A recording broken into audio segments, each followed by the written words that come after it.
అందరికీ నమస్కారం. ముందుగా ఈ వీడియోకి ఒక లైక్ కొట్టి మన ఛానల్ని సబ్స్క్రైబ్ చేసుకోండి. మన నిత్య జీవితంలో కొన్ని పొరపాట్లు చేయడం ద్వారా మనకి, మన కుటుంబానికి దురదృష్టం పడుతుందని మన పురాణాలు చెబుతున్నాయి.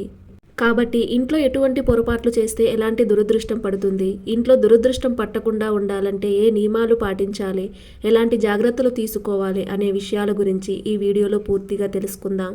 ముందుగా ఈ వీడియోకి ఒక లైక్ కొట్టి ప్రతి ఒక్కరూ ఓం నమఃశివాయ అని కామెంట్ చేయండి. నిద్ర లేచిన తర్వాత స్నానం చేయకుండా స్త్రీలు వంటగదిలోకి వెళితే ఆ ఇంట్లో దరిద్రం వెంటాడుతుంది. నిద్ర లేచిన తర్వాత స్నానం చేయకుండా ఆహారం స్వీకరిస్తే అలాంటి వారికి జన్మజన్మల దరిద్రం వెంటాడుతుంది. నిద్ర లేచిన తర్వాత పక్క బట్టలు మడత పెట్టకపోవడం వలన ఇంట్లోకి దరిద్ర దేవత వెంటనే అడుగు పెడుతుంది.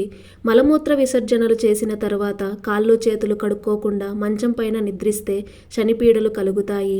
కత్తిరించిన గోళ్లను, జుట్టును గృహంలో ఉంచడం వలన సంపదలు నశిస్తాయి. బయట నుండి ఇంటికి వచ్చాక కాళ్ళు చేతులు శుభ్రపరచుకోకుండా ఇంటిలోకి రావడం వలన కష్టాలు వస్తాయి. చెప్పులు వేసుకుని ఇంట్లోకి వస్తే చెప్పులతోటి వెంటనే నెగిటివ్ ఎనర్జీ ఇంట్లోకి వచ్చి దరిద్రం కలుగుతుంది. శనివారం తలంటు స్నానం చెయ్యకుండా ఉంటే దురదృష్టం కలుగుతుంది.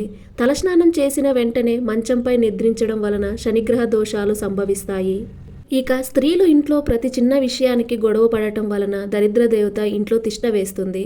తద్వారా మీ భర్తకు అనారోగ్య సమస్యలు, కష్టాలు మొదలవుతాయి. చిరిగిన పాత బట్టలను వేసుకోవడం వలన ఇంట్లో ఆర్థిక కష్టాలు మొదలవుతాయి. ఇక చెట్టు కింద మూత్ర విసర్జన చెయ్యకూడదు. ఇంటి పైకప్పు మీద పనికిరాని చెత్తను మరియు ఇనుప వస్తువులను ఉంచకూడదు. విరిగిన వస్తువులను ఇంట్లో ఉంచకూడదు, వాటిని ఉపయోగించకూడదు. ఇంటి సింహద్వారం గడప పైన కూర్చోకూడదు. తద్వారా లక్ష్మీదేవికి కోపం వచ్చి ఇంట్లో కష్టాలు మొదలవుతాయి. చెప్పులు మరియు షూలను తలక్రిందులుగా ఉంచకూడదు. ఇంట్లో తుప్పు పట్టిన పాత వస్తువులను ఉంచకూడదు. తద్వారా ఇంట్లో శని దోషాలు ఏర్పడతాయి. విరిగిన దువ్వెనతో తల దువ్వుకోకూడదు.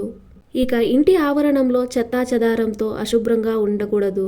దేవాలయం నుండి తిరిగి వచ్చిన తర్వాత కాళ్ళు చేతులు కడుక్కోకూడదు. కొనుగోలు సమయంలో వృద్ధులు లేదా పిల్లలతో ఎక్కువ బేరాలు చేయకూడదు. ఇక అంత్యక్రియలు జరిగేటప్పుడు శ్మశాన వాటికలో నవ్వరాదు.